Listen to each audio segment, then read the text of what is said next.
So good day mga boss, welcome naman sa ating panibagong video. So diagram tutorial na naman tayo pagdating sa Byled mga boss. Ito, madalas tong tinatanong sa aking channel mga boss. So sa ating channel, yung pagdating sa high beam indicator ng projector light mga boss. Kasi maraming mga naka-projector light mga boss o naka-Byled projector light, lalong-lalo na do sa Honda Click mga boss.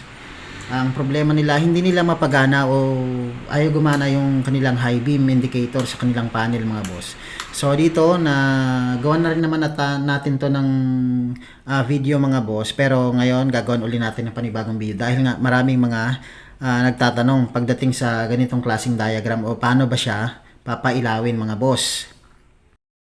So dito mga boss, gumawa tayo ng diagram. Nilagay na lang natin yung sa Byled projector. So dito yung ating on and off ng ating park light papunta dun sa ating low beam at high beam mga boss. So dito rin yung ating Byled projector light. Meron tayong dalawang relay mga boss. Relay para sa ating Byled projector. Tapos gagamit tayo ng panibagong relay mga boss para sa ating indicator. Para mapagana natin yung ating indicators, high beam indicator mga boss. So dito, unahin muna natin yung sa Byled projector. So dito mga boss, ganun pa rin naman sa ating Byled projector. Yung 86 mga boss, dito sa low beam indicator, dito yan mga boss. May kita natin yan dito sa ating switch. So pagdating sa IOTO, Viction switch, may kita natin yan mga boss na ganyan siya. So yan mga boss, bali ganun pa rin siya yung ating 86 dito sa ating low beam switch. Papunta dyan sa 86. Yung ating 30 mga boss, ganun pa rin mga boss. Yung 30 niyan, diretso yan sa ating battery mga boss, sa ating positive line. Bago dumating ng positive line mga boss, kailangan natin tong ating fuse mga boss. Para pag once na nagkaroon ng problema yung ating wiring, unang sasalo niyan is yung ating fuse mga boss na 15 ampere mga boss. Tapos yung ating 85 mga boss, sa negative yan. Kasi meron na tayong dalawang positive. At yung ating 85 mga boss, sa negative yan. Lalagyan natin sa negative. Tapos itong 87 mga boss, sa low beam. So yan, 87 ang ating relay 1 sa low beam mga boss. Tapos yung negative na itong Byled projector, mas maganda to mga boss, diretso sa battery mga boss. At samahan na rin natin mga boss, lagyan natin ng wire papunta dun sa ating body ground. So bali dalawa siya para mas malakas talaga yung kuryenteng may ibibigay niya o yung negative supply na may ibibigay nun sa ating Byled setup. So meron siyang papunta ng battery at meron ding papunta ng negative mga boss. So dalawang wire mga boss yung gagawin natin dyan, mas maganda.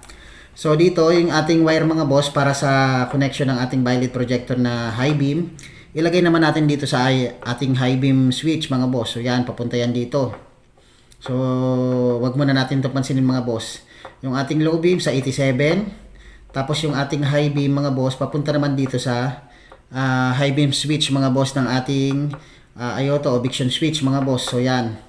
Tapos, ito yung magdadala niyan mga boss para mapagana natin yung ating high beam mga boss. So, itong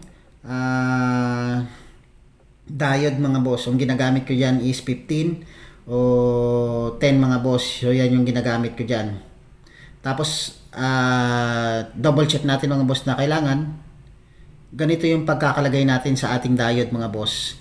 Mula dito sa ating high beam papunta naman dito sa ating low beam mga boss. So 86 yan mga boss, yung linya na yan 86. Wag kayo maglalagay dito sa 87 mga boss, yung papunta na mismo sa low beam kasi iinit to mga boss. So masusunog yung wiring natin yan mga boss. Pag once na dyan kayo sa 87 mga boss o yung sa output papunta ng low beam. So wag kayong maglalagay dyan. Dapat dito sa 86. So yan, sa 86 line mga boss. Mula dito sa high beam, papunta dito sa 86 mga boss. So yan yung pinaka-trigger niya. So yan mga boss, gagana na. Pag once na nag-low beam tayo, pupunta yung kuryente dito sa 86. At tatagos siya dito sa 87 mga boss. Kasi meron na siyang 30. Inaantay na lang niya itong trigger dito. So pupunta na siya rito sa low beam. Iilaw na yung low beam ng ating Byled projector. Tapos pag nag high beam ka mga boss, masusupplyan niya to. Tapos ang mahalaga kasi dyan mga boss, hindi mawawala ng kuryente tong low beam natin. Kasi pinaka ano lang to trigger lang mga boss. So hindi talaga siya LED. Kaya tayo may diode dito mga boss. So yan, para ma-supplyan niya tong 86. Tapos ma-trigger niya uli yung ating low beam. Habang naka high beam tayo mga boss, naka low beam din yan mga boss. So yan. So dito mga boss, para gumana yung ating high beam indicator. So halimbawa naka low beam ka mga boss. Yan, umilaw yung ating low beam. Napasuplayan tong 86. Datagos siya dito sa 87. So yan, iilaw yung ating low beam. Tapos pag nag-high beam ka mga boss, syempre 'di ba masusupply niya na tong high beam. Tapos eto mga boss yung ating 86. Ngayon kaya naglagay tayo dito mga boss ng wire. So yan, dinugtungan natin ng wire yan papunta dito naman sa ating 86 mga boss. So yung ating relay to mga boss, yung 30 niya naka-negative na yan. Tapos eto disregard natin yan mga boss dahil mali tayo diyan. Pwede tong sa negative line mga boss, pero pagsamahin na natin itong dalawa. So yan. Bali, dalawang negative siya mga boss. May negative na line na dito, tapos sa 30 negative din yan. Kasi mga boss, ang kailangan nating maipapunta doon sa ating high beam indicator ay negative trigger. So yan. Ngayon, yung ating high beam indicator ng ating violet projector mga boss, positive kasi na to mga boss. Ginawa na natin siyang positive. Hindi katulad nung stock na harness mga boss o ng switch natin para sa switch ng ating